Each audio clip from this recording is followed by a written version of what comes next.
Mungkin ada yang tahu semikonduktor itu apa? Dan saya yakin pasti Anda semua sudah sangat familiar ya dengan semikonduktor ini. Apa coba semikonduktor?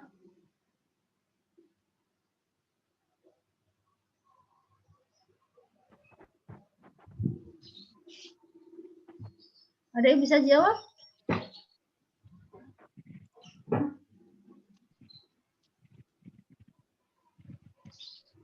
Itu Bu, bahan yang bisa mengantarkan listrik tapi nggak sebaik konduktor gitu Bu. Bahan yang bisa menghantarkan listrik tapi nggak sebaik konduktor. Iya, Gitu. listrik ya, benar. Ada lagi yang lain?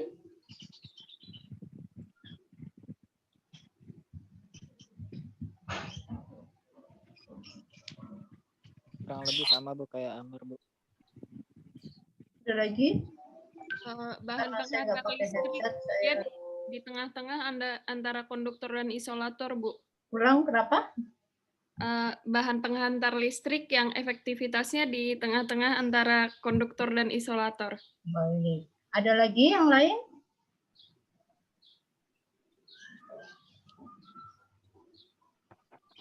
Bahan dengan kondukivitas listrik yang berada di antara isolator dan konduktor, Bu. Oke.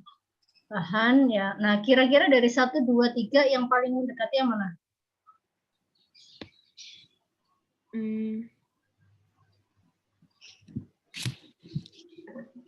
Yang paling benar, bukan yang mendekati, yang paling benar. Semuanya benar, tapi yang paling tepat. Kita lihat dulu ke sini ya, sebelum nanti kita menyimpulkan. Jadi, jika kita lihat dari sifat konduktivitasnya, maaf ya ada suara kucing. Dari sifat konduktivitasnya, bahan itu dibagi menjadi 3, yaitu konduktor, isolator, dan semikonduktor. Ya, ini dari sifat konduktivitas, berarti dilihat dari resistivity-nya dan atau konduktivitasnya, karena kan sebenarnya resistivitas dan konduktivitas itu nilainya berbanding terbalik gitu. Ya. Untuk isolator memiliki tahanan jenis paling besar, yaitu 10 pangkat 5 sampai 10 pangkat 17. Logam dan semilogam itu 10 pangkat min 8 sampai 10 pangkat min 5. Dan semikonduktor itu 10 pangkat min 5 sampai 10 pangkat 5. Jadi memang semikonduktor itu dia memiliki tahanan jenis di antara isolator dan logam atau di antara isolator dan konduktor gitu ya. Nah, kalau kita lihat lebih jauh ini di tabel 11.1 ini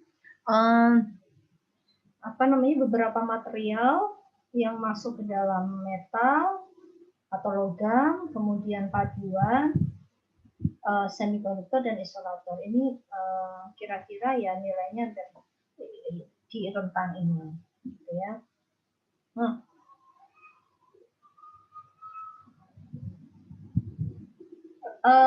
Paduan itu apa? Paduan itu ya berarti kita memadukan antara dua unsur atau lebih gitu ya. Nah, apakah kemudian berdasarkan tahanan jenis ini kemudian sifat kelistrikannya juga mengikuti? Kita lihat tabel selanjutnya ya, ke kurva selanjutnya. Di sini ada kurva resistivity terhadap temperatur. Ya, ada 3 buah kurva A, B, dan C. A, B ini milik konduktor dan C ini milik semikonduktor. Konduktor itu ternyata resistivitasnya berbanding lurus atau linear dengan kenaikan temperatur. Ya, ini dari 0 sampai 300 Kelvin itu dia temperaturnya akan naik. Nah, kalau diperbesar di bagian sini, oh ini ada yang flat. Ya betul ada yang flat. Yang flat itu ternyata ini dari 0 sampai 20 Kelvin itu nilai flatnya tuh sedikit ya, kemudian dia akan naik. Artinya apa? Artinya resistivitas dari konduktor itu akan naik seiring dengan bertambahnya temperatur. Ya kan? Nah, kalau resistivitasnya naik berarti apa? Kalau resistivitasnya naik berarti konduktivitasnya menurun dong, ya kan? Konduktivitasnya menurun. Sehingga dikatakan bahwa pada suhu tinggi, pada suhu kamar atau lebih itu suatu konduktor nilai konduktivitasnya akan turun. Ya, konduktivitasnya akan turun. Padahal ketika suatu konduktor dialiri arus, maka lama-lama kan akan panas.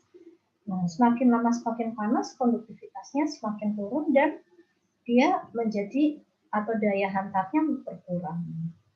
Itu kelemahan dari konduktor seperti itu. Nah, kalau semikonduktor kita lihat di kurva yang ketiga,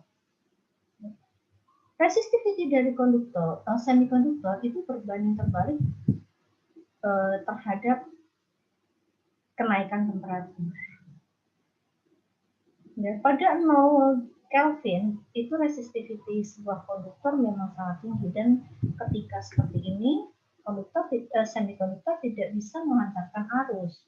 Tetapi seiring dengan pertambahan temperatur, resistivitasnya menurun tajam. Nah, di sini nilai resistivitasnya kecil, otomatis konduktivitasnya naik. Ini tentu berkebalikan dengan ini. Nah, jadi di poin ini semikonduktorlah yang menjadi penghantar yang baik daripada konduktor seperti itu ya. Semakin tinggi temperaturnya ya resistivitasnya akan semakin turun, konduktivitasnya semakin naik. Nah, kenapa bisa seperti itu? Ini yang nanti kita akan bahas ya. Jadi kita akan bahas.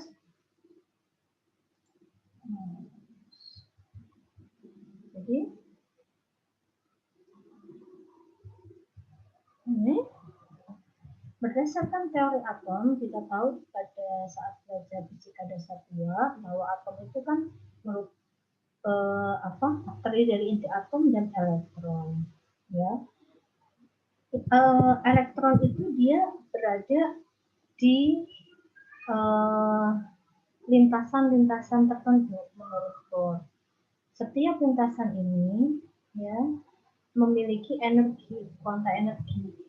Selama tidak ada tambahan energi, maka elektronnya akan mengelilingi inti atom pada lintasan tersebut. Nah, jumlah atau kulit atom atau jumlah elektron itu akan tersebar di masing-masing kulit dari kulit pertama sampai kulit terluar. Nah, kulit terluar atom disebut sebagai kulit valensi. Kulit valensi ini dapat berisi hingga 8 elektron. Nah, konduktivitas suatu atom itu akan bergantung pada jumlah elektron pada kulit valensinya. Misalkan jika atom memiliki 1 elektron valensi, ya, berarti dia di kulit terluar itu ada 1 elektron valensi. Maka dia disebut atau dia masuk kategori ke dalam konduktor sempurna, konduktor yang sangat bagus. Sementara kalau isolator itu dia memiliki 8 elektron valensi. 8 elektron valensi. Ya. Dan itu dia sudah berarti semua tangannya sudah penuh dan tidak memungkinkan adanya tambahan elektron dari atom yang lain. Sudah stabil. Nah, bagaimana dengan atau kalau kita lihat ini, kalau konduktor itu memiliki elektron valensi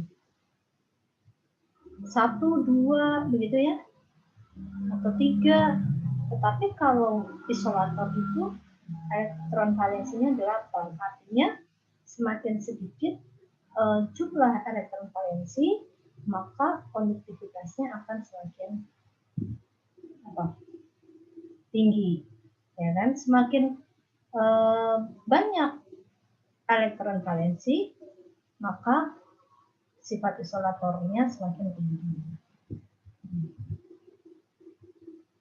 Masih dalam ini konfigurasi atom, ya, bahwa ini sudah paham semua bahwa tadi atom atau elektron dalam mengelilingi atom itu dia bisa menempati lintasan-lintasan, ya, bisa lintasan 1, lintasan 2, lintasan 3, dan seterusnya sesuai dengan energi yang dia miliki.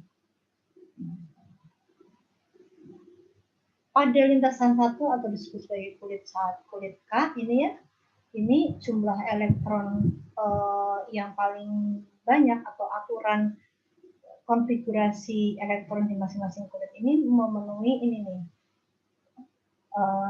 persamaan ini 2n kuadratnya adalah jumlah maksimum elektron yang bisa berada di kulit di masing-masing kulit.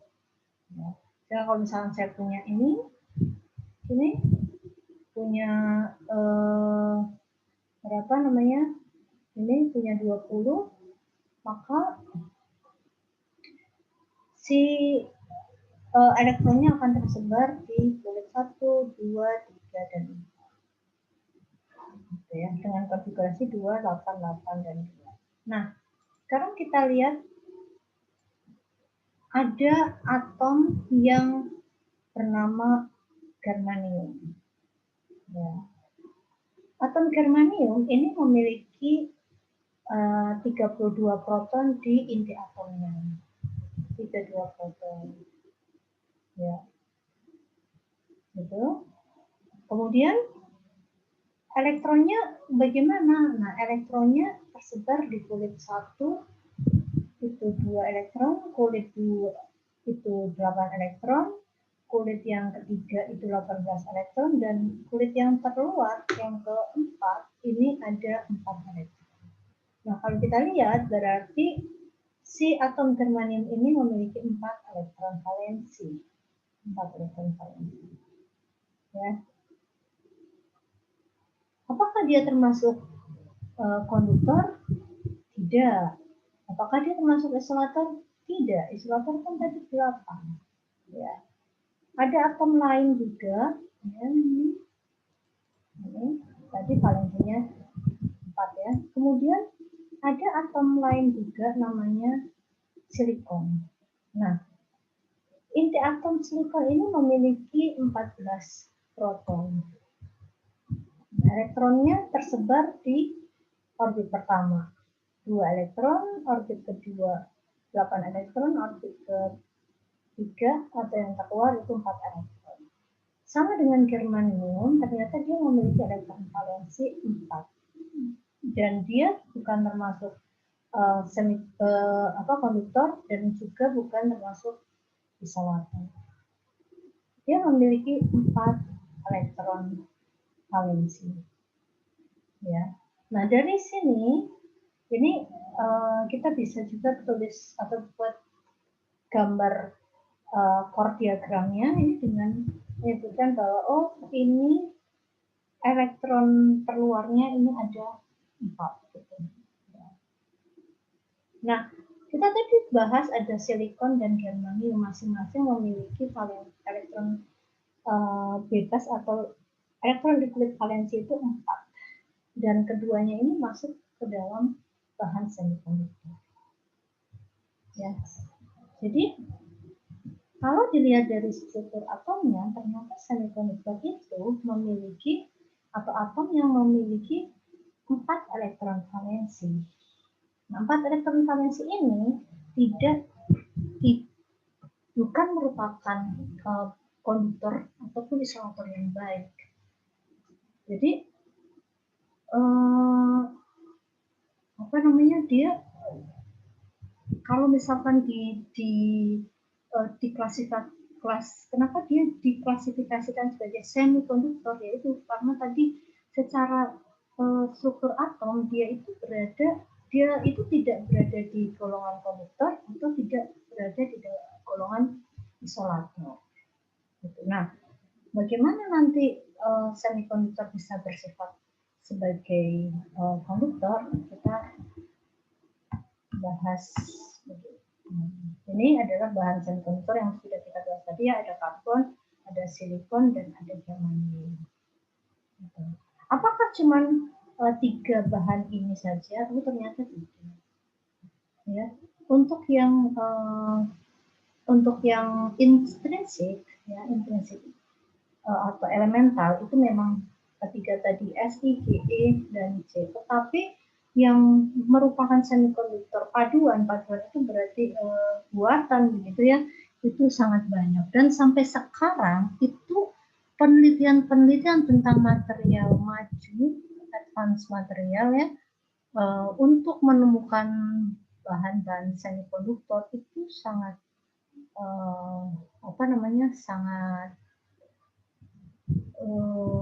sangat diminati. Kenapa? Karena memang demand-nya tinggi sekali, kebutuhan akan perangkat elektronika terutama gitu ya, itu kan sangat tinggi di masa seperti sekarang ini. Ya. Bentar. Nah,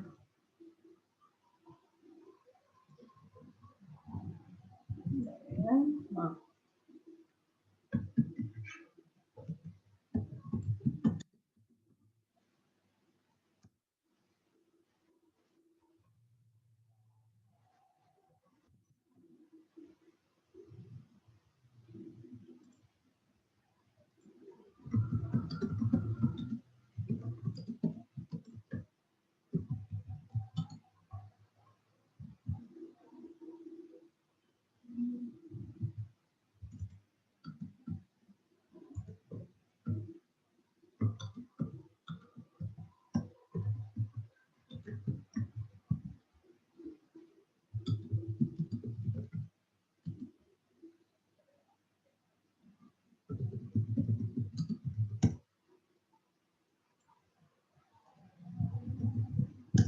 Ya,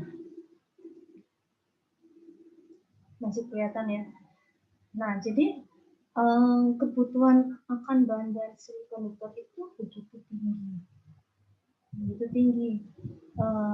Kenapa? Ya karena tadi keterbatasan dari bahan konduktor, di mana dia akan turun nilai konduktivitasnya ketika temperaturnya naik. Nah, mungkin minggu lalu kan kita sempat mendengarkan ini dari Pak Roni ya. Beliau meneliti tentang superkonduktor. Nah, superkonduktor itu apa ya? Superkonduktor itu bahan konduktor yang kebergantungan terhadap temperaturnya rendah begitu. Ya, sehingga ketika digunakan itu tidak efisiensi penurunan atau efisiensi dayanya itu tetap tinggi meskipun temperaturnya naik. Nah, ini ada ZNO. Nah, ini ada INSB. Ya, kalau kita lihat ya. Silikon dan germanium itu ada di golongan 4. Di golongan 4 berarti golongan ini kan kita lihat dari jumlah elektron di kulit terluar atau elektron valensinya ya, ini 4. Nah, kalau ini indium antimonit, ini perpaduan antara 3 dan 5. 3 dan 5 itu kan 8 ya. Kalau ini SI dan SI, jadi 4 tambah 4, 8 juga. Jadi ini kalau dijumlahkan itu akan menghasilkan 8. 8 itu berarti kalau 8 elektron, kemudian mereka berpasangan jadi ada 4 pasang elektron. Gitu. Nah, salah satu yang penelitian materialnya tentang semikonduktor ini adalah Pak Iwan Sugiartono. Jadi nanti kalau misalkan ada yang tertarik mempelajari tentang semikonduktor berbahan zinc oxide ini bisa teman-teman. Apa sih gunanya semikonduktor? Nah, semikonduktor itu sangat banyak dipergunakan dalam komponen elektronika, terutama untuk digitalisasi. Kalau misalkan kalian lihat kabel ya, kabel itu rata-rata ya udah pakai CU aja cukup. Kalau misalkan ingin dapat kabel yang atau kabel dengan nilai kita lihat lagi di sini, kabel dengan konduktivitas yang paling bagus, kita bisa lihat di sini. Ini konduktivitas paling bagus itu ternyata ini loh, silver. Setelah silver baru copper. Nah, yang kita gunakan itu biasanya copper. Kenapa bukan silver? Silver mahal, apalagi gold, kan mahal. Ini dipakai untuk menghantarkan arus listrik di kabel. Ya, kabel-kabel itu dia butuh murah, tapi tetap konduktivitasnya bagus tinggi. Tetapi ketika di rangkaian elektronika, terutama untuk yang komponen-komponen yang untuk digitalisasi, di mana di dalamnya itu digunakan begitu berjuta-juta transistor, ya. Berjuta-juta transistor, di mana itu di mungkin nanti kalau semester 5 yang tertarik untuk ngambil instrumentasi itu nanti belajar dengan mikrokontroler. Nah, mikrokontroler itu suatu pengendali mikro ya yang biasa kita gunakan dalam dalam apapun. Itu misalkan hanya mengontrol ini remote ya, itu ada mikrokontroler. Atau yang lebih kompleks lagi misalkan AC. Di dalam AC itu ada beberapa sensor ya, itu di situ ada mikrokontroler. Atau yang biasa kalian pakai itu ada HP atau laptop ya. Kalau laptop itu pakai Intel Core berapa gitu kan. Nah, di dalamnya itu ada yang namanya mikroprosesor. Di HP juga ada mikroprosesor. Nah, komponen-komponen di situ itu membuatnya menggunakan semikonduktor. Ya.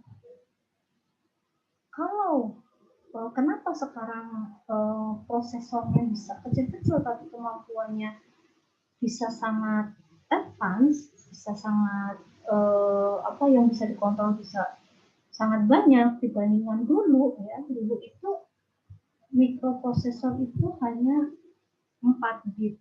Itu sekitar tahun 70-an, tahun 60-an. Sehingga komputer zaman dulu itu bisa satu rumah misalnya. Kenapa? Karena zaman waktu itu yang namanya transistor, teknologi transistor itu terbuat dari semikonduktor N, P, dan N atau P, N, dan P. Nah, itu fabrikasinya belum bisa dalam ukuran nano. Ya. Nah, sekarang seiring dengan penelitian material maju, ya, di mana sudah bisa dihasilkan ukuran nano, maka ukuran itu bisa dikompres. Ketika kalian melihat ada mikroprosesor yang mungkin kecil sebesar 2 x 2 cm, itu isinya jutaan transistor. Anda bayangkan jutaan transistor bisa dibuat dalam bentuk kompak sebesar 2 kali 2 senti, mungkin lebih kecil dalam bentuk chip. Nah, itu bisa seperti itu karena tadi adanya perkembangan ilmu material maju. Tentunya kalau misalkan skala lab belum bisa sampai produksi banyak seperti itu ya, paling menumbuhkan material misalkan material dengan metode apa supaya dia memiliki sifat kelistrikan atau kalaupun dia bersifat semikonduktornya sifat kelistrikannya bagus seperti itu. Ya, jadi memang kebutuhan akan semikonduktor itu sangat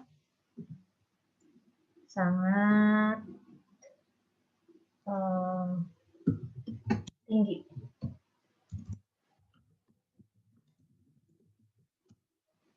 Oke, kita lanjut. Jelas ya? Oke. Nanti sampai mana? Sampai sini. Nah, bahan semikonduktor itu memiliki ciri-ciri yang sangat banyak. Salah satunya tadi tahanan jenis sudah kita bahas bahwa dia punya rentang tahanan jenis di sini. Kemudian tahanan jenisnya juga menurun terhadap kenaikan suhu mengikuti persamaan ini.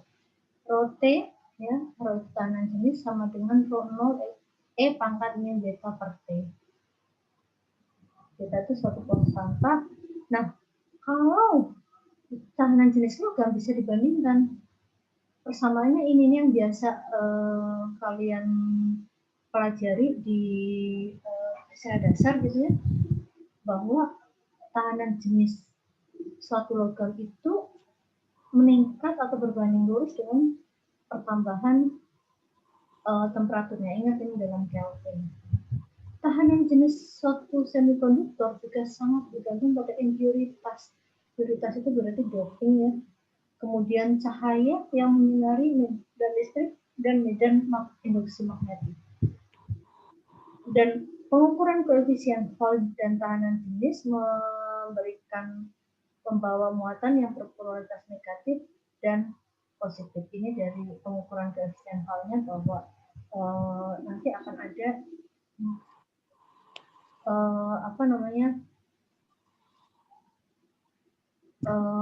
carrier yang atau pembawa muatan baik negatif maupun positif. Nah, untuk mengetahui sifat dasar bahan semikonduktor, kita juga bisa mengukur ini. Konduktivitas listriknya, kemudian konsentrasi polaritas dan mobilitas pembawa muatan listrik, melalui tadi pengukuran koefisien Hall, kemudian penentuan gap energi, gitu ya. Oh ya, ini mungkin yang koefisien Hall ini saya nggak tahu di kelas kalian dulu diterangkan nggak, misal ini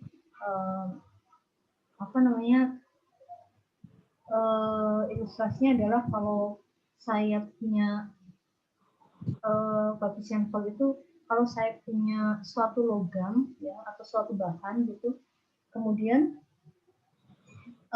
bahan itu dialiri arus ya, Nah, kemudian kalau arus itu kan aliran muatan gitu ya, Nah, kalau diganggu oleh medan magnet, jadi medan magnetnya terganggu dengan arah aliran muatan tadi, maka muatan yang tadinya bergerak lurus dia akan membelok, ya kan? Kalau di situ ada atau di logam itu ada muatan positif dan negatif, maka arah pembelokannya akan berbeda mengikuti gaya Lorentz atau tahanan gaya Lorentz. Nah, itu karena ada perbedaan arah gerak tadi, maka ada kutub, ada bagian dari bahan itu yang merupakan konsentrasi dari muatan positif dan konsentrasi muatan negatif. Nah, karena ada perbedaan konsentrasi tadi, maka akan ada beda potensial. Nah, beda potensial itu disebut sebagai tegangan Hall. Nah, kalau bahannya berbeda, misalkan saya memiliki bahan 1 dan bahan 2, maka tegangan Hall-nya juga akan berbeda meskipun kuat medan dan arus listrik yang dialirkan itu sama. Kenapa? Karena setiap bahan itu memiliki koefisien Hall yang berbeda-beda. Begitu. Nah, jadi dari dari pengukuran koefisien Hall tadi bisa diketahui ini mobilitas pembawa muatan, konsentrasi dan polaritasnya, gitu ya. Kemudian ini, bagaimana struktur kristal dan sifat semikonduksi pada germanium dan silikon ini bisa terbentuk? Kita lihat. Ingat bahwa tadi setiap inti setiap atom silikon itu memiliki 4 elektron valensi di kulit terluar. Jadi kalau saya punya satu atom ini, ya, ini satu atom, ini mana ya? Ini gini, yang tadi ini, nah ini kan dia ada 4, gini ya. Nah ini kalau dulu saya waktu zaman SMA tuh ini dia punya ini satu tangan. Dia butuh untuk berpasangan. Nah, untuk dia berpasangan maka dia membutuhkan satu atom silikon itu akan butuh 4 atom silikon yang lain, ya kan? Ini dia akan di sini ada satu atom silikon yang kemudian elektronnya berpasangan dengan yang sebelah sini. Di sini juga ada, di sini juga ada, di sini juga ada. Jadi setiap satu buah atom silikon atau germanium itu dia membutuhkan 4 atom tetangganya supaya membentuk konfigurasi seperti itu. Berarti yang di sebelah sini juga gitu. 1, 2, 3, 4. Nah, struktur kristal yang dibentuk oleh konfigurasi silikon dengan 4 silikon lainnya itu adalah tetrahedron.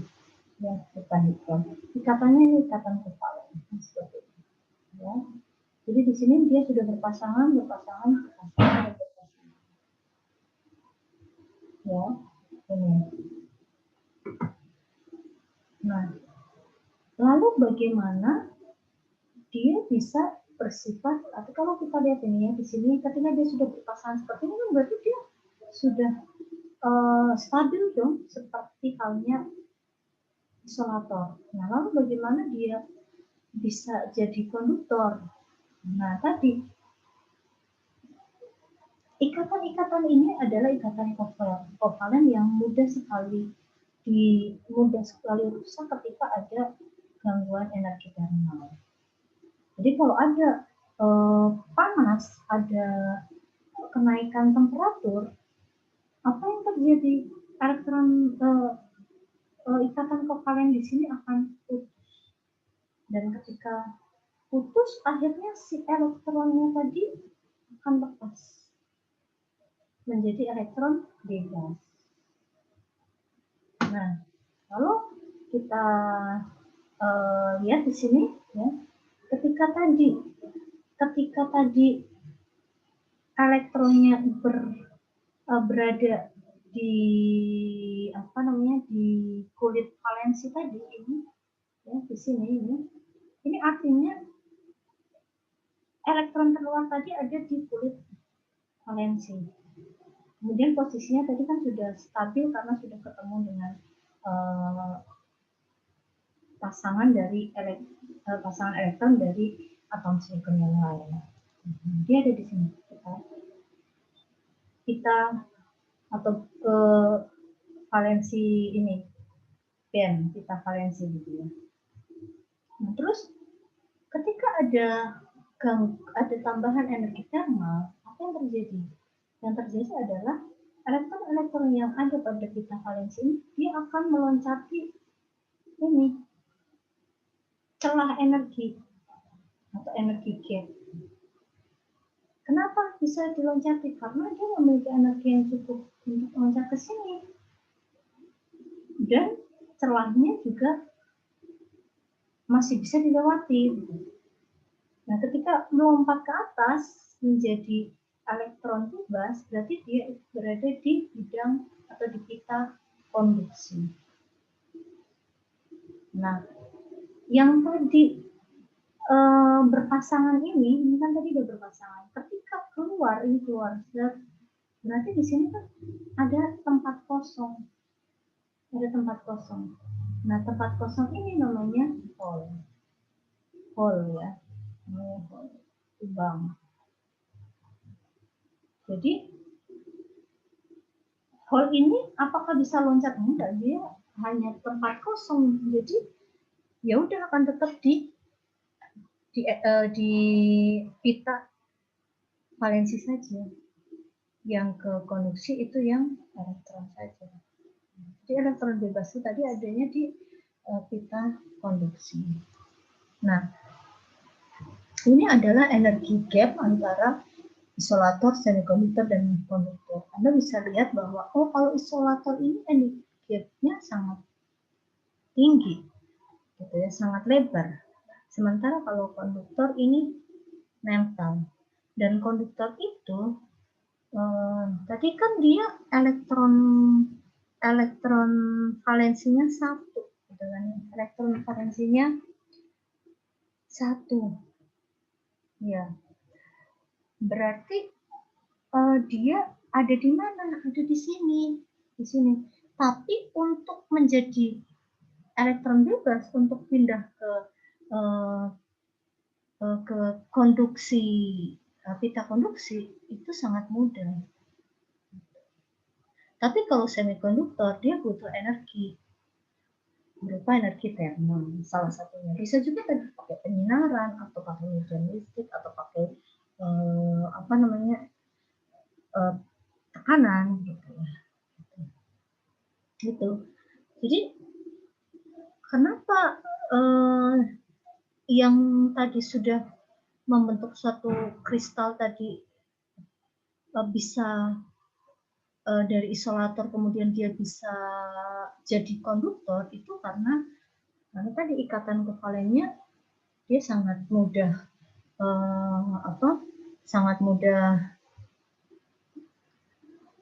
rusak karena adanya energi thermal, sehingga tadi elektron-elektronnya akan pindah ke pita konduksi meninggalkan hole. Nah, gitu ya. Nah,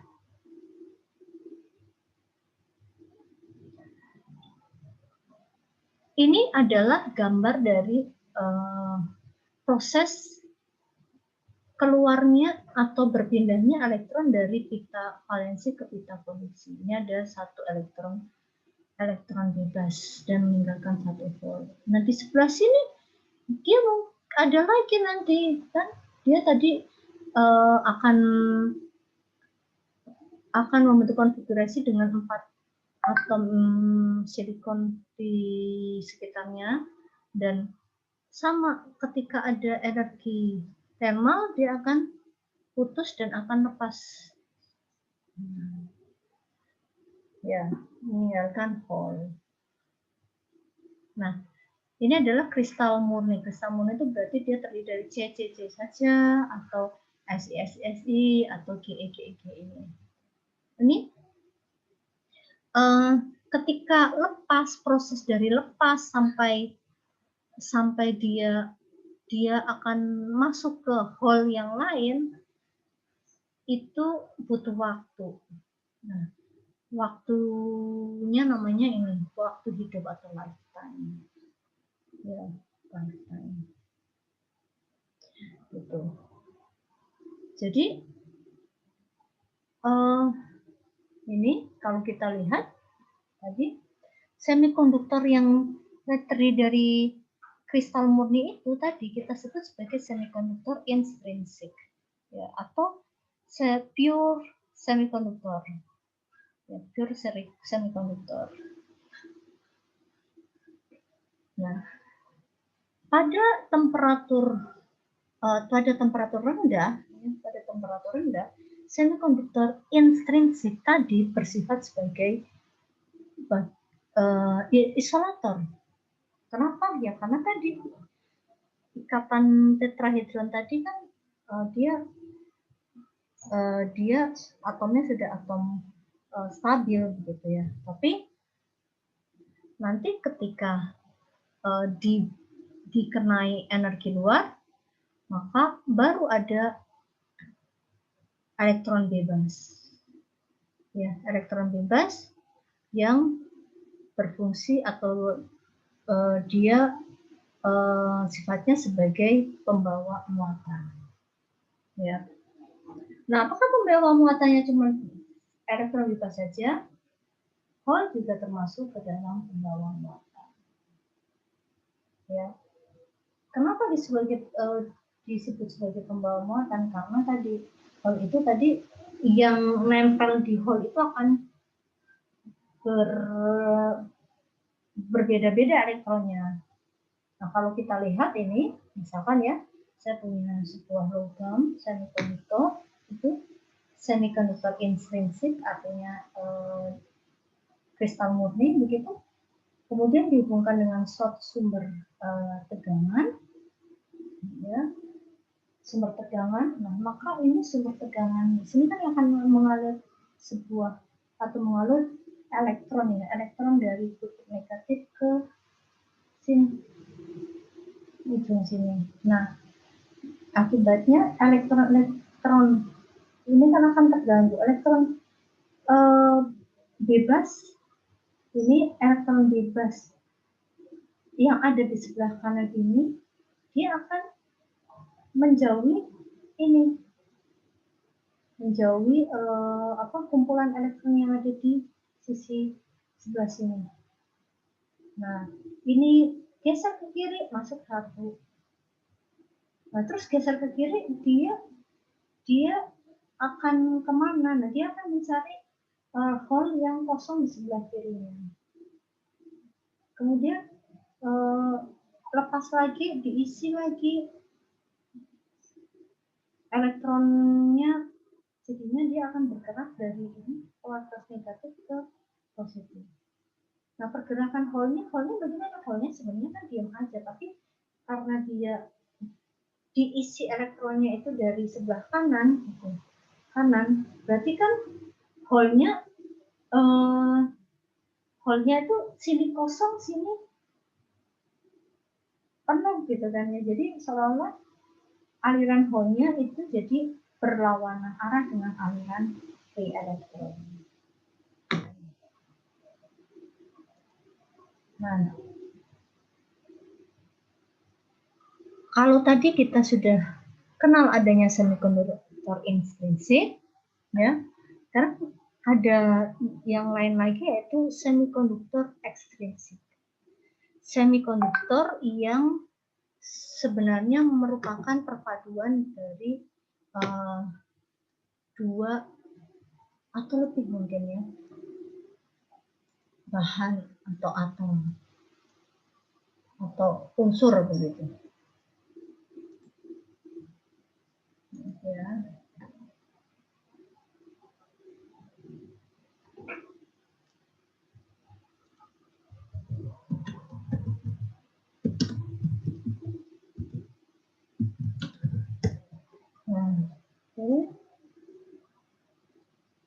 Nah, kenapa perlu ada semikonduktor ekstrinsik? Karena apa kira-kira? Karena kalau semikonduktor intrinsik itu tadi dia bergantung hanya pada energi dari luar, energi termal, supaya dia menjadi konduktor. Padahal kita butuhnya butuh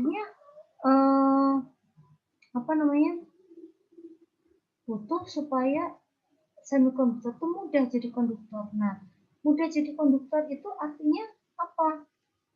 Kalau konduktor itu kan dia punya free elektron, ya kan? Jadi jadi dibuat suatu paduan yang kondisinya adalah dia memiliki karier tanpa harus memberikan energi termal. Kalau diberi energi termal ya lebih banyak lagi kariernya. Jadi pada suhu kamar dia tuh sudah punya elektron bebas atau hole, ya kan tadi kariernya kan bisa elektron bebas atau hole.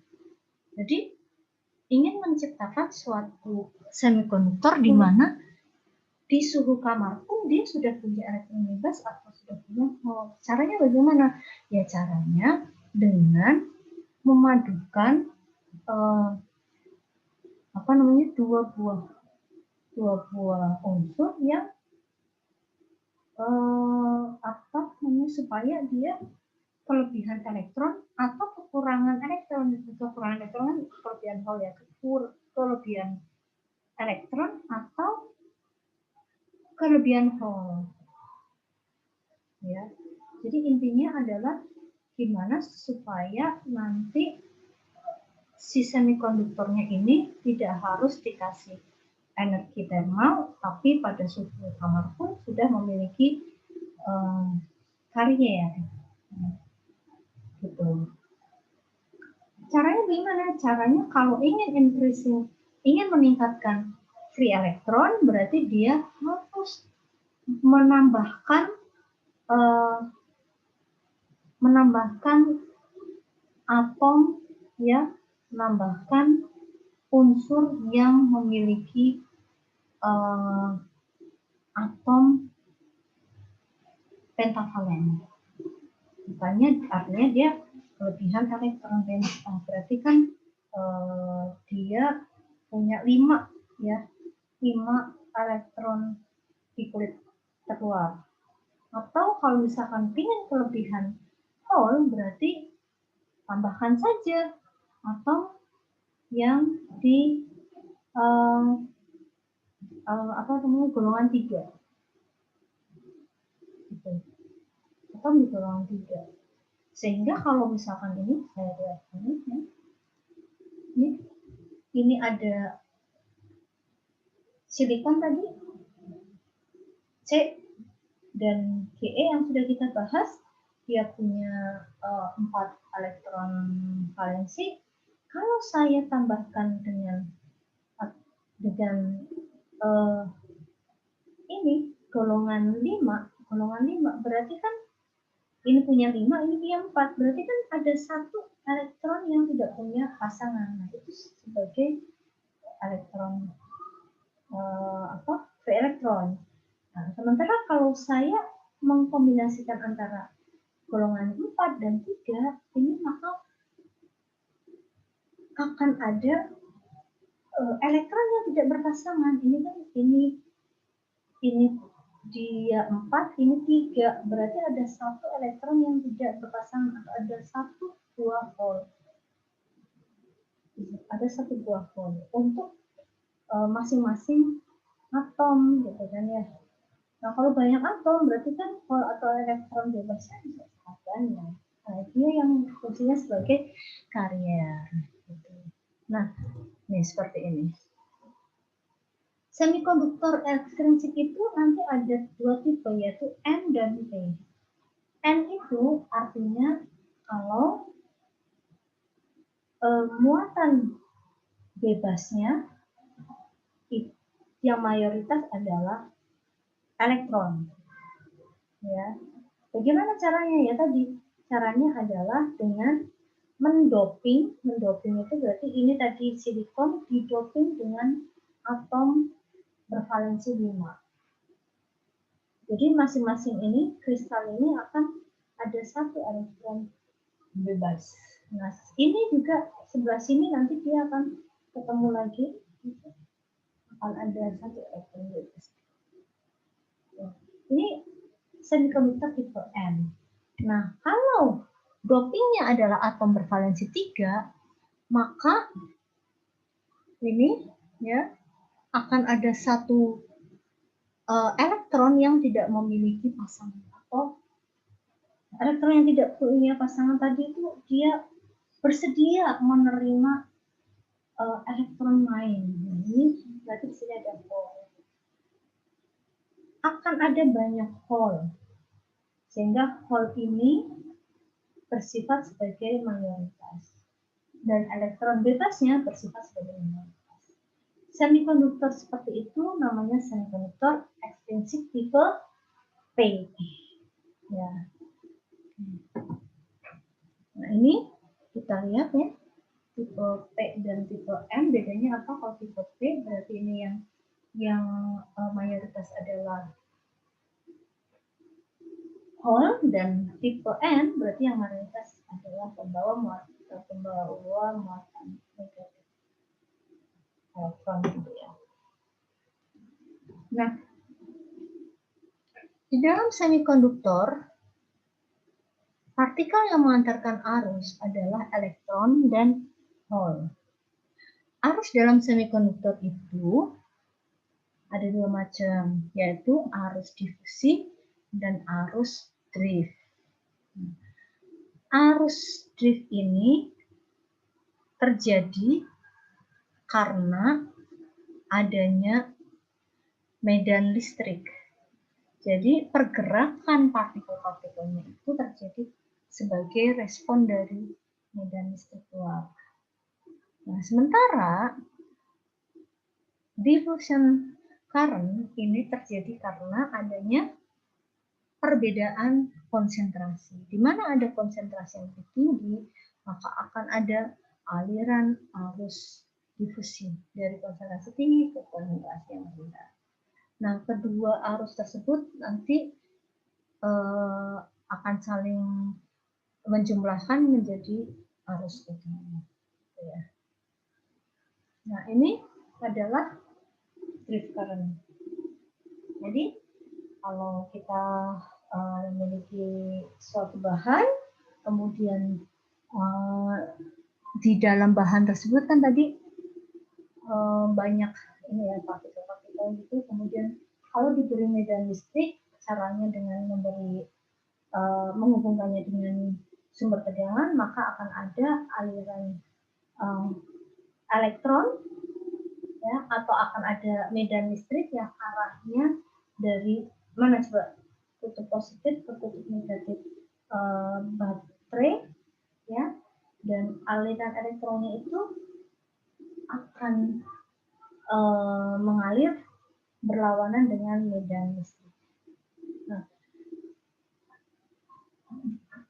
nanti ini akan dipelajari lebih lanjut di listrik magnet. Dimana kita akan dibahas rapat arus gitu ya. Rapat arus itu berarti jumlah arus, jumlah muatan yang melintasi suatu pengantar dengan luas A.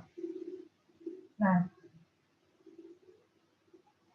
rapat arus sendiri itu nanti akan ada rapat aliran P, ya, pembawa muatan P atau hole, dan pembawa muatan elektron atau ini Cn. Misalnya sama dengan Qn kali V dV, ini adalah kecepatan.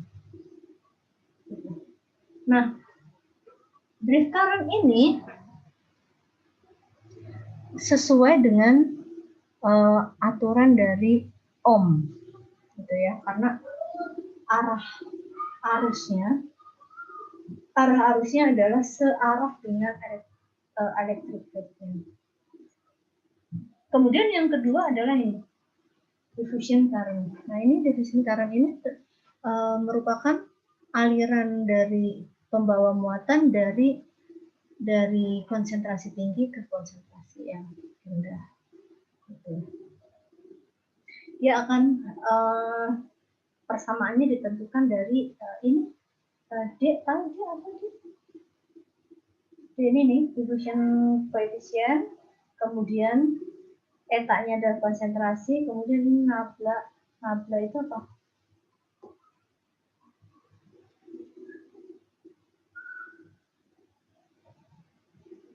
Udah belajar di mekanika ya. Nabla itu adalah operator nabla. Ada yang tahu? Ya, nanti dibaca lagi. Ini total arus difusinya. Nah, ini tadi bahwa elektron itu ketika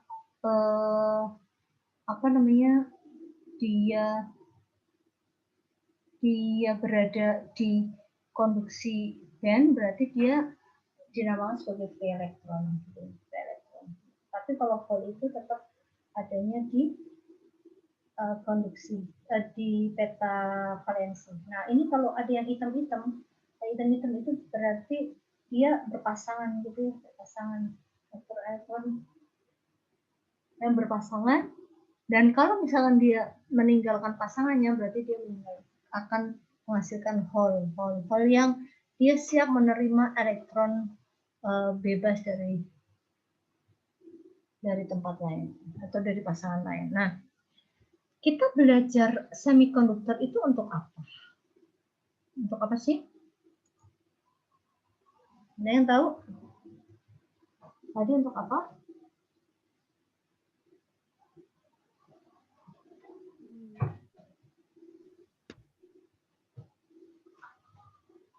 Untuk apa?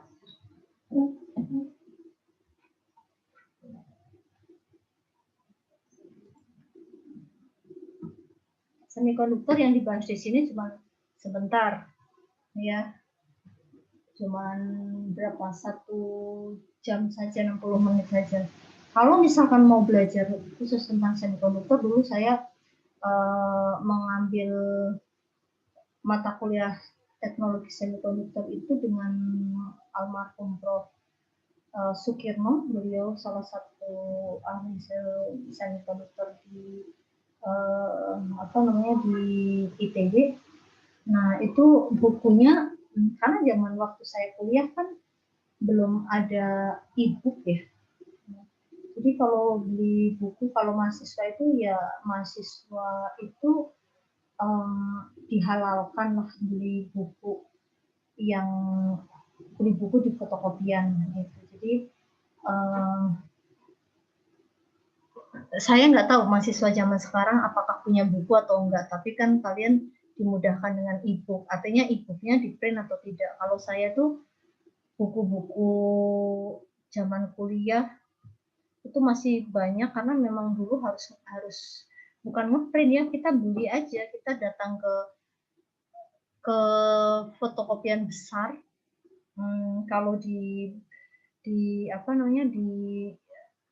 Bandung, di daerah Taman Sawari itu ada namanya Sinar Dunia gitu ya. Sinar Dunia itu mau cari buku apa aja ada, karena di situ kan selain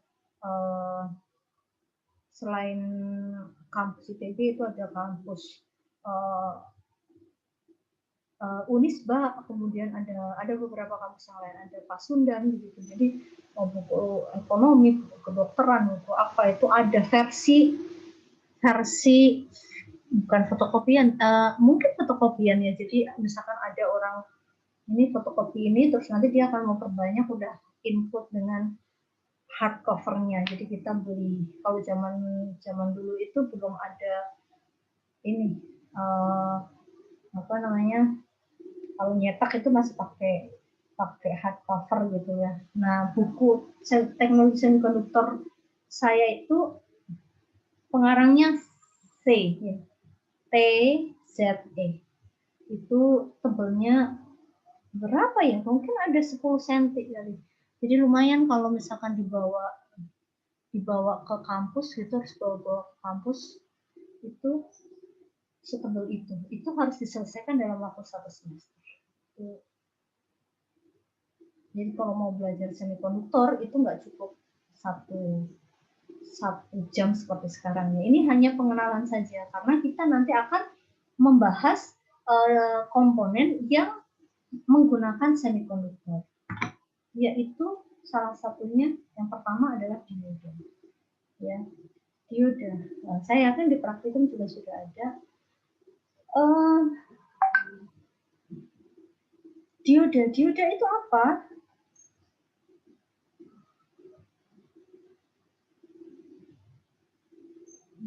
Sebentar ya.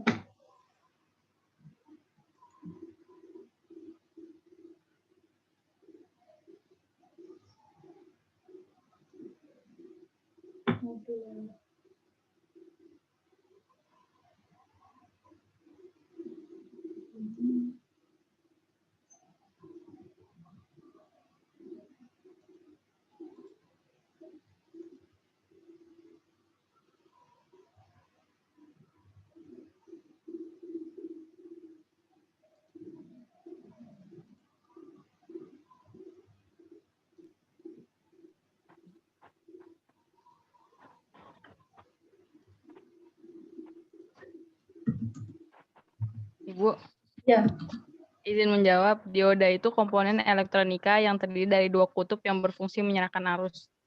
oke, yang lain?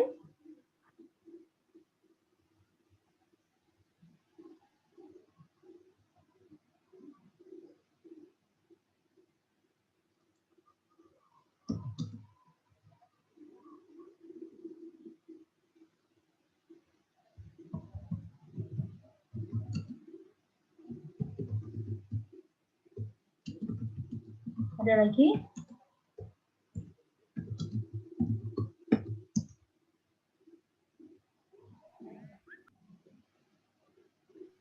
Bu izin jawab Bu. Ya, Dioda itu yang penghubung di antara dua terminal yang dia punya resistansi rendah buat arah satunya, terus yang satunya lagi resistansinya tinggi Bu. resistansinya tinggi, yang satunya resistansinya rendah, begitu? Ya, beda arah gitu ya Bu. Ada yang lain lagi? Bu izin menjawab. Oke. Dioda itu sebuah komponen elektronika aktif yang dibuat dari bahan semikonduktor yang terdiri dari dua elektroda, anoda sama katoda, Bu. Oke. Ya. Jadi tadi kita kan sudah bahas tentang semikonduktor ekstrinsik ya. Kalau kalian dengar ekstrinsik itu pokoknya harus nyambung. Ekstrinsik berarti harus ada doping gitu. Ya. Kalau intrinsik itu berarti kalau semikonduktor, kalau silikon itu otomatis udah jadi semikonduktor intrinsik. Nah, kalau dia ingin jadi atau kalau dia didoping, tadi itu dimasukkan ke didoping dengan atom pentavalen, itu dia akan jadi semikonduktor tipe M, dan kalau didoping dengan bahan dari trivalen, maka dia akan jadi tipe P begitu. Nah, gitu ya. Dioda itu adalah sebuah komponen elektronika aktif, ya, aktif. Gitu ya? Pasif atau aktif? Iya, Bu. Nah, Iya, Bu. kemudian dia merupakan perpaduan antara dua buah semikonduktor. Dua-duanya ekstrinsik. Satu buah semikonduktor tipe P dan satu buah semikonduktor tipe N. Nah, ini dipadukan nih. Ini. Gitu. Ya, dipadukan. Nah, ketika dipadukan, kan jadinya seperti ini. Di sini tadi ada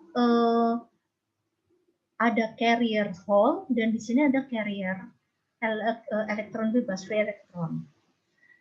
Nah, ketika dia ditempelkan seperti ini, ya, maka ada yang namanya PN junction, PN junction atau sambungan PN. Apa yang terjadi di sambungan PN ini? Di sambungan PN ini yang terjadi adalah rekombinasi antara ini nih yang tadi elektron-elektron bebas di sebelah sini dan hole di sebelah sini ini kan tadi ada elektron ada hole, kan berarti dia akan menempati hole yang kosong, ini akan menjadi sebuah dipole. Ya, ada positif dan negatif ketemu, jadilah dipole. Ini akan ini di sini apakah ada elektron? Ada elektron. Nah, di sini ada apa namanya? Ada hole. Tapi yang tidak berpasangan ini elektron ini akan rekombinasi dengan ini yang enggak berpasangan hole-nya. Nah, di sini muncul ada plus min plus min plus min plus min plus min. Ini membentuk suatu dipole. Ya. Nah, sehingga bentuknya jadi seperti ini. Nah, di sini nggak ada di daerah di PN junction tadi, tidak ada lagi elektron bebas atau hole. Yang ada semuanya sudah dipole. Nah, dipole listrik. Nah, dipole listrik tadi, kalau ada dipole listrik, itu nanti akan ada medan listrik. Akan ada medan listrik. Nah, medan listrik tadi menyebabkan barier potensial. Ya, menyebabkan barier potensial. Jadi, barier potensial itu apa? Barier potensial itu adalah potensial penghalang.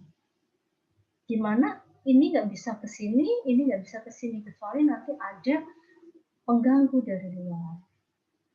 Jadi, kalau disebutkan atau ini ya, nanti dioda di sini. Nah, kalau ditanya apa itu dioda? Dioda itu adalah komponen elektronika yang terbuat dari bahan semikonduktor tipe P dan N,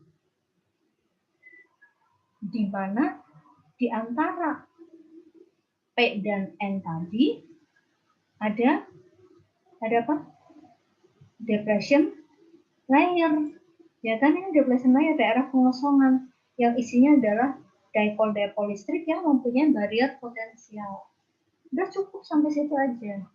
Jadi dioda apa? Dioda adalah komponen elektronika yang terdiri dari perpaduan dua bahan semikonduktor, P dan N. Kalau mau lebih jauh ya, di antara P dan N itu akan membentuk suatu barier potensial. Barier potensialnya nilainya, barier potensial tegangan itu nilainya bergantung dari jenis semikonduktornya. Kalau berbasis silikon, berarti barier potensialnya 0,7 volt. Kalau berbasis germanium, berarti ininya 0,3 volt. Seperti itu. Sampai sini? Jelas ya? Oke. Jelas, Bu. Ya. Jadi nggak usah, dua kutub, ini kutub, pokoknya itu. Ya. Apa namanya definisinya. Nah, simbolnya seperti apa? Simbolnya ini seperti ini. Kenapa ini disebut sebagai anode? Ini katoda. Ini katoda. Katoda itu kan berarti dia di sini kan muatan tadi mayoritasnya apa? Elektron. Nah, maka ini disebut katoda. Di sini mayoritasnya apa? Mayoritasnya hole. Maka anoda. Ini simbol dari dioda. Nah, apa yang terjadi ketika dioda? Ya, ini dioda diberi tegangan. Jenis tegangannya itu bisa maju, bisa mundur, bisa forward bias, bisa reverse bias.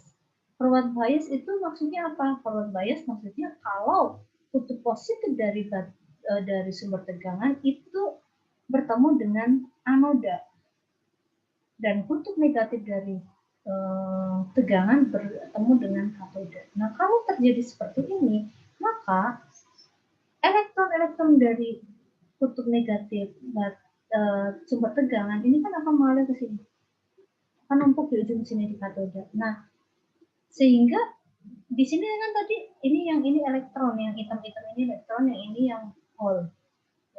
Di sini ada elektron-elektron bebas. Terus datanglah elektron lagi dari sini, datang elektron lagi. Nah, elektron ketemu elektron kan dia akan saling menjauh. Jadi ini dia akan menjauh, ini akan mencari hole yang kosong.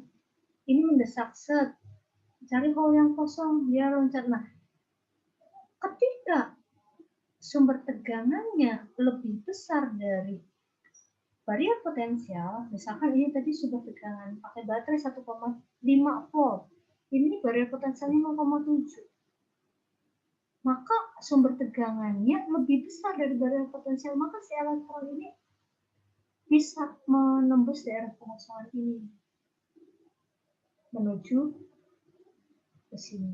Nah, ini kemudian mengalirlah arus, ya, ada perbedaan konsentrasi dan mengalirlah arus dioda I, arus pada dioda ini ID. Ya.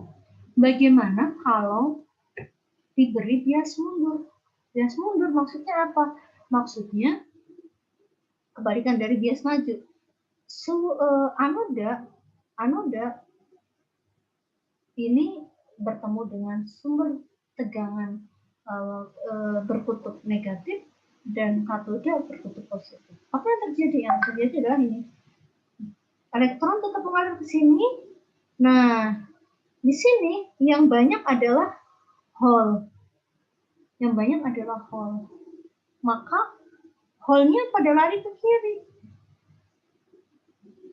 Ya, hole-nya pada lari ke kiri. Akibatnya apa? Akibatnya ini hole-nya ke kiri, elektronnya menjauh. Elektronnya ada di sini kan. Ya, ini kan sedikit ya, ini hole-nya jauh. Nah, daerah pengosongannya akan semakin besar. Mau diperbesar berapapun, ini tidak akan ada arus yang mengalir di sini. Semakin besar tegangannya, ya, sampai suatu nilai yang namanya tegangan breakdown, dan ketika tegangan breakdown itu dicapai, mengalirlah arus yang sangat besar dan itu akan merusakkan dioda. Jadi hati-hati ketika bekerja dengan dioda, kalau terbalik itu diodanya akan panas dan lama-lama akan putus. Dioda memang nggak mahal, tidak mahal. Ya, tergantung diodanya pakai dioda apa gitu ya.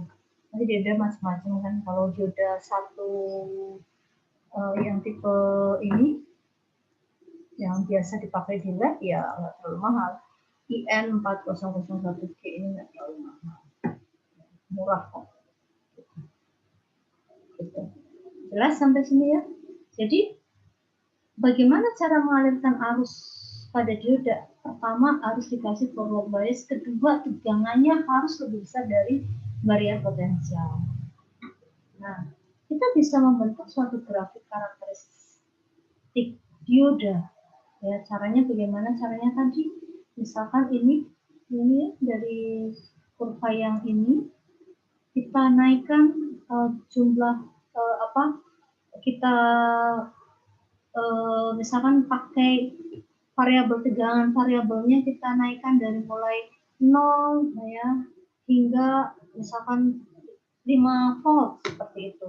Jadi tegangannya akan naik, tegangannya akan dari 0. Nah, ketika 0 sampai 0,7 itu arus tidak akan muncul. Kemudian kalau sudah melewati 0,7 maka arusnya ini akan meningkat secara linear. Nah, kalau kita lihat grafiknya itu dia tidak lurus langsung ke atas ini, tapi dia agak miring, ohmik. Kenapa bisa ohmik? Ya, kalau diberi panjang maju, karena di dalam dioda sendiri itu ada P dan ada N. Nah, itu juga memiliki hambatan. Ya, R2 ini. Nah, kalau nanti ini diabaikan, maka dia bentuknya tidak miring, tidak ohmik, tetapi dia akan lurus kalau diabaikan ini. Nah, kapan diabaikan? Nanti kita lihat lagi. Kemudian, kalau diberi tegangan mundur, ini yang tadi saya bilang, tegangan mundur berapapun tidak akan ada arusnya. Arusnya 0, terus sampai suatu ketika arusnya akan sangat besar, arahnya negatif, dan ini terjadi ketika sudah melewati tegangan breakdown. Gitu ya. Nah, kemudian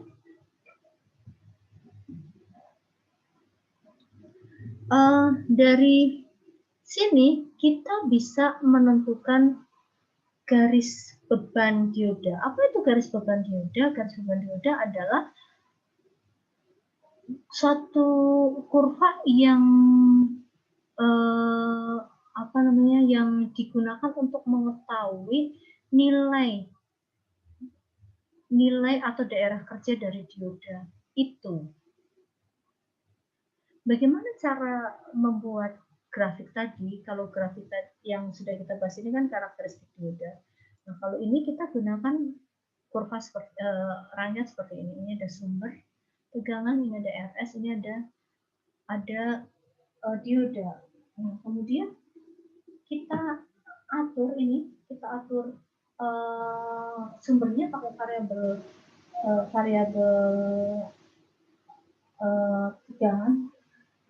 variabel sumber tegangan gitu ya, sumber tegangan variabel maksudnya. Nah, kita rubah-rubah begitu, kemudian akan kita peroleh suatu nilai ya, ini atau ini dulu, ini dari mana ini persamaan ini? Persamaan ini kan dari sini, ini pakai KVL. Nah, dari KVL ini kita lihat sigma E sama dengan 0 ya di sini. Sigma E plus sigma V sama dengan 0. Nah, sigma E-nya itu ada in VS gitu, kemudian sigma V ada VS tambah VD. Ini sama dengan 0. Dan dari sini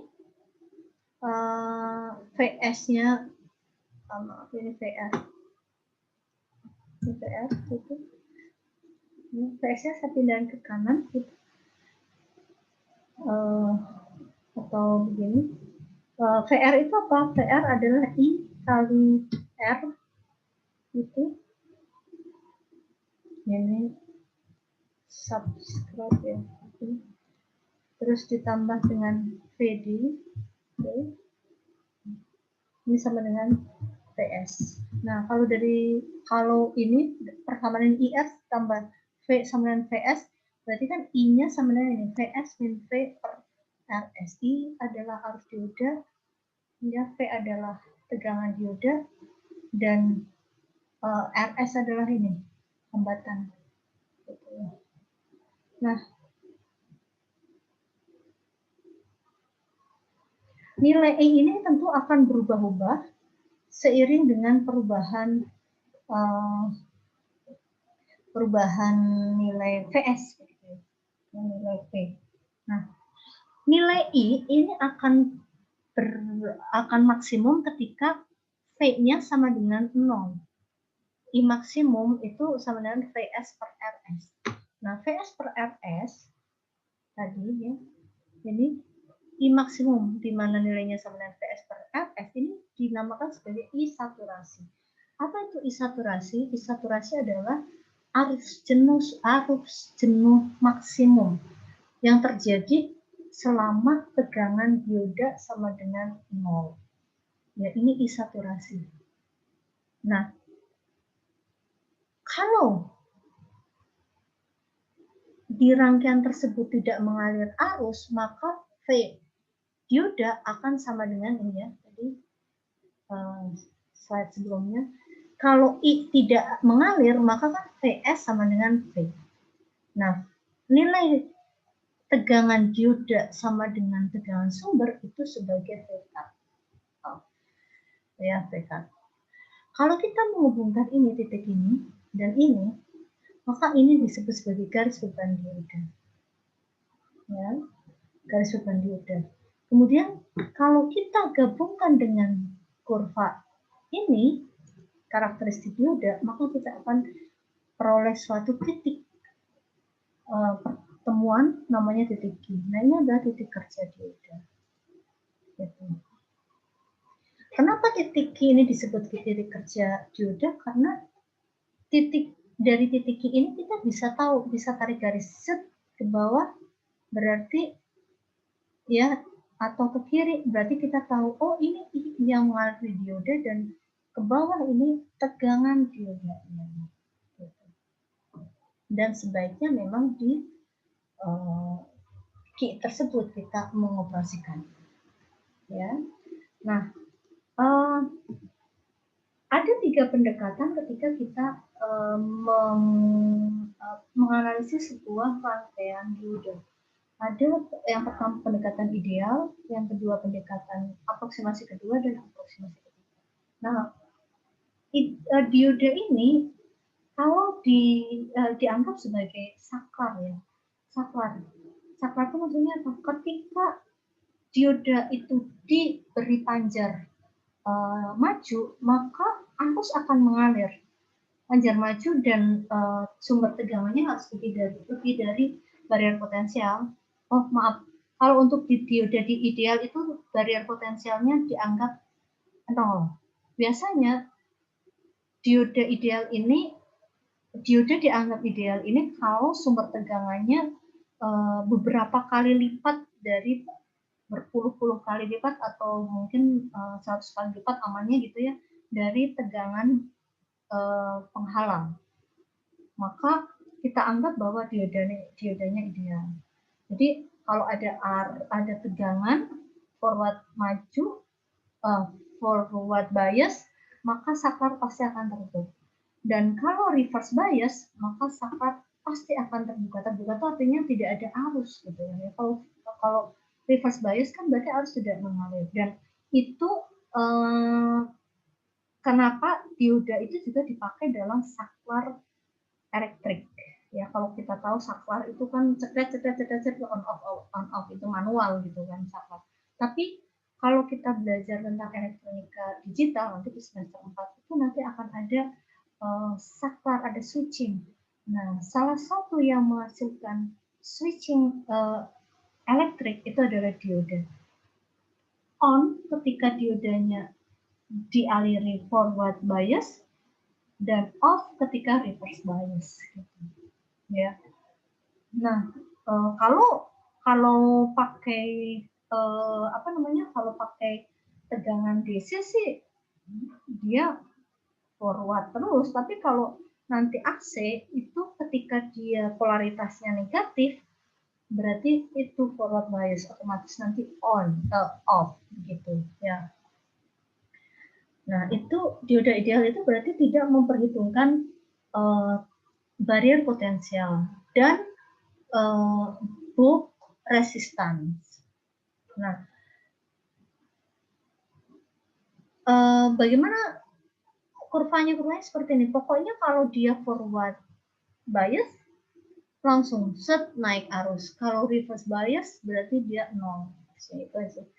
Kemudian untuk pendekatan kedua ini memperhitungkan tegangan barrier potensial, tegangan penghalang atau barrier potensial. Ya, ada tegangan penghalang. Nah, tegangan penghalang tadi tentunya akan mengurangi tegangan suplai gitu ya. Nah, ini kalau dilihat kurvanya seperti ini. Jadi dia tidak langsung timbul arus ketika diberi tegangan, tetapi harus melewati 0,7 dulu. Kalau sudah lewat 0,7 baru arusnya akan naik set gitu. Ya. Nah, untuk aproksimasi ketiga, selain memperhitungkan barrier potensial, juga memperhitungkan ini tadi, hambatan dari P dan N. Sehingga kalau dibandingkan kurvanya dengan yang kedua, di kurvanya lurus, yang ini ohmic, miring. Kenapa? Karena di sini ada air hook, ya. Karena ada hole dan ada carrier tadi elektron bebas, maka ada R dari dioda itu, gitu, ya. Oke. Terus contohnya bagaimana? Contohnya ini, misal ada dioda dipasangkan seperti rangkaian ini, kemudian diberi tegangan 10 volt, itu kemudian dipasang dengan RL. Nah, berapakah arus yang bisa mengalir di dioda ini? Maka kita kalau menggunakan aproksimasi kedua, kita harus perhitungan ini 0,7. Jadi berapa tegangan di beban? Tegangan di beban harus PS dikurangi dulu dengan 0,7. Ini sesuai dengan ini ya. Ini sesuai dengan hukum Ohm. Ini ya, tegangan di beban ada 9,3 dan arusnya berarti karena tidak memperhitungkan resistansi dari dioda, maka kita cukup membaginya dengan ini. P per R aja, R-nya adalah R dari hambatan. Berapa daya dari diodanya? Ya udah I kali P aja, I-nya segini, P-nya segini. Nah, terus apakah di mana yang third approximation-nya? Nah ini ya, ini yang menggunakan aproksimasi ketiga, dia punya group resistance sebesar 0,23. Nah,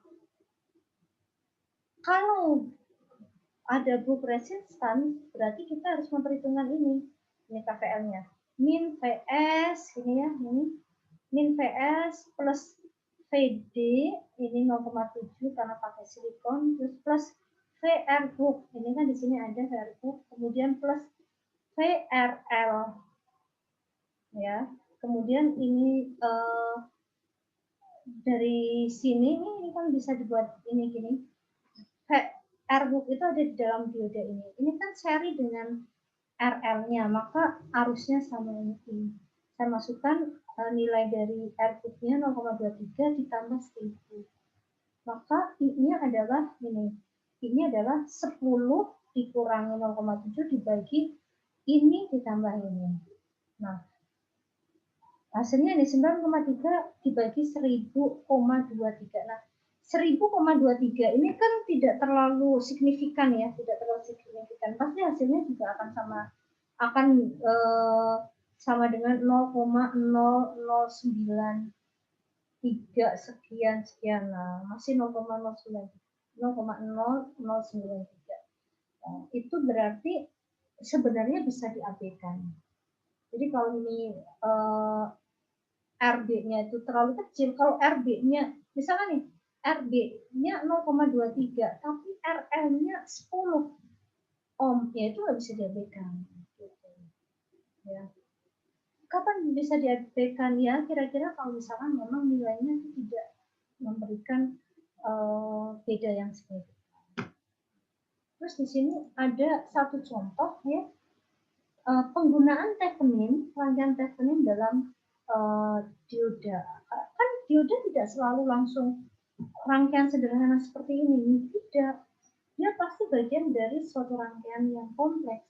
Jadi tetap berlaku rangkaian Thevenin, setara Thevenin di sini. Ya, ini kalau ada seperti ini ada seperti ini.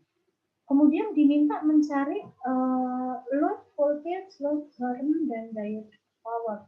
Berarti kita harus ngapain? Kita harus buat dulu rangkaiannya menjadi rangkaian simple, rangkaian sederhana, rangkaian seperti ini. Nah, caranya gimana? Caranya buat dulu ini, ya, buat dulu ini, Theveninnya seperti apa? Nah, caranya gimana? Caranya kan kalau mau Thevenin, berarti ini dipotong yang bagian outputnya dipisahin dulu nih outputnya, sehingga tinggal ini kan, tinggal yang ini aja nih.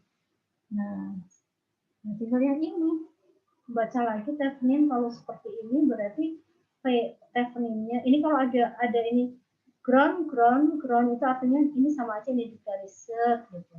Kalau saya nggak usah bingung ya, sama aja ini di garis gitu.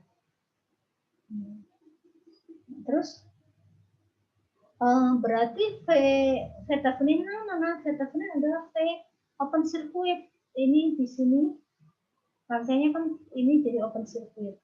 Berarti sama dengan tegangan yang ada di sini. Tegangan di sini adalah tegangan di R2. Kita pakai pembagi tegangan aja 3/6 tambah 3 kalikan 36. Hasilnya 12 volt. Kan 3 dibagi 9, 1/3 kali 36 dari 12 volt. Kemudian R Thevenin-nya berarti R Thevenin bikinnya gimana? Ini dinolkan sehingga tinggal ini dan ini saja diparalelkan. 6 paralel 3, 2. Sehingga saya dapat R Thevenin-nya 2. Nah, ini jadilah rangkaian sederhana. Kita bisa mencari, nah ini kan seri biasa ya, kita bisa mencari berapa I yang lewat di sini, dan berapa VL, dan berapa daya dari diodanya. Baik, sampai sini ada pertanyaan?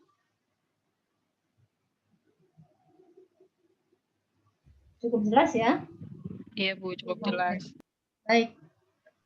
Kalau tidak ada, saya tutup kuliah hari ini. Terima kasih atas perhatiannya. Selamat sore. Assalamualaikum warahmatullahi wabarakatuh. Waalaikumsalam. Waalaikumsalam warahmatullahi Waalaikumsalam warahmatullahi wabarakatuh. Terima kasih Bu. Terima kasih Bu.